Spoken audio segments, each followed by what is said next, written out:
eels, the water ninjas hiding in the mud renowned for their agile slithering and incredible resilience.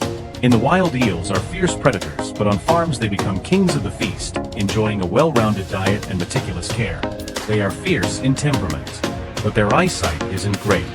A single yellow eel, with the help of workers, lays its last egg. With pointed ends and a bony middle, a yellow eel can lay 300 to 800 eggs at a time. Most of them only have one chance to be mothers.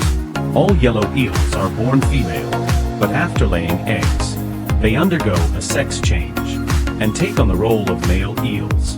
On the other side, an unfortunate male eel is cut open on its belly.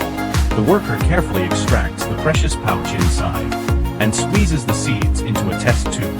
After checking the viability, the seeds are combined with the eggs and placed in an incubation basin with a water temperature of 22 to 28 degrees Celsius.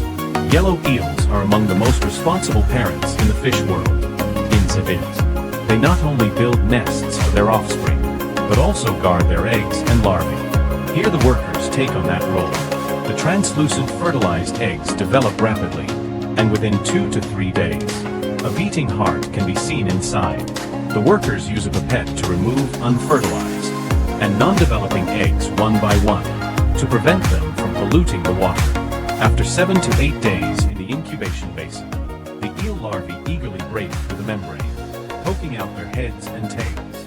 The successfully hatched yellow eel larvae spend their first few days consuming the yolk sac to nourish themselves. Once the yolk sac is gone, workers provide them with a high-protein meal of red worms. Yellow eels are a type of fish that can suffocate in water, their limited swimming endurance aside. Their gills are highly degenerated, and they primarily rely on the folds of skin on their heads to breathe air.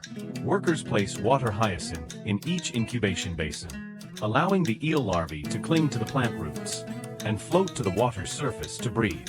Under nutritious conditions, they can grow up to 5 centimeters long within a month. At this stage, they need a larger living space, so workers transfer them to larger nurseries. Once the eel larvae grow to the thickness of a chopstick, they are sent to live in the farming ponds. Cage farming and pond farming are the main methods for raising yellow eels.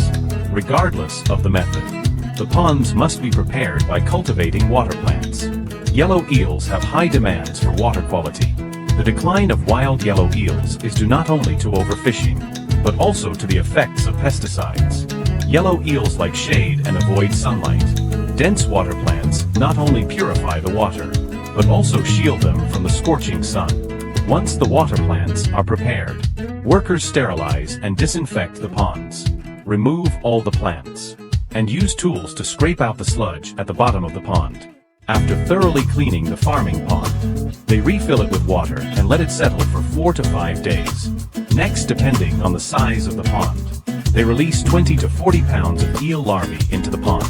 If the eel density is too low, the yield won't meet expectations. If it's too high, it can cause overcrowding, leading to losses. Without any sense of brotherhood, the eels fight constantly to dominate their territory. The emperors attack each other, biting and causing friction from the overcrowding. The slime on their skin can be rubbed off. Losing their protective iron cloth armor is like humans losing their immunity. The consequences are predictable. Wild yellow eels are pure carnivores. Besides insects and small fish, even highly agile frogs and toads are part of their menu. In farms, however, they mostly eat scientifically formulated feed.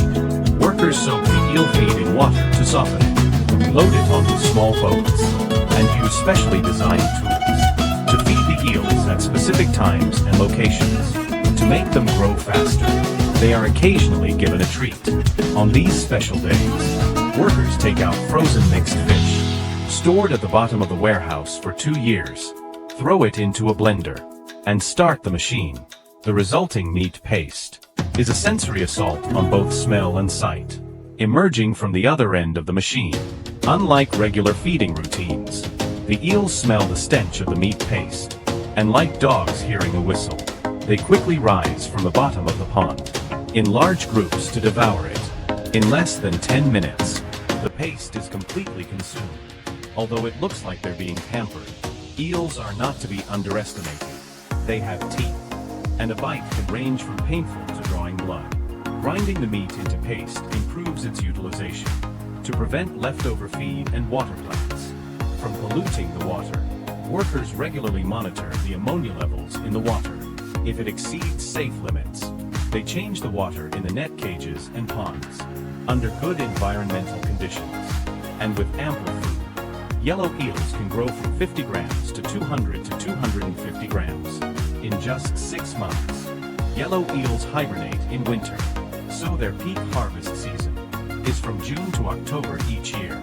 Workers clean out the water plants from the net cages, then shake off the mud from the nets. As debris in the nets decreases, the yellow eels finally emerge, writhing like little snakes. In search of cover, workers remove the net cages, drag them ashore with the eels inside, and empty them into troughs. On perforated work tables, the eels are sorted. Those that don't meet size standards fall through the gaps in the iron pipes and are returned to the net cages for further farming.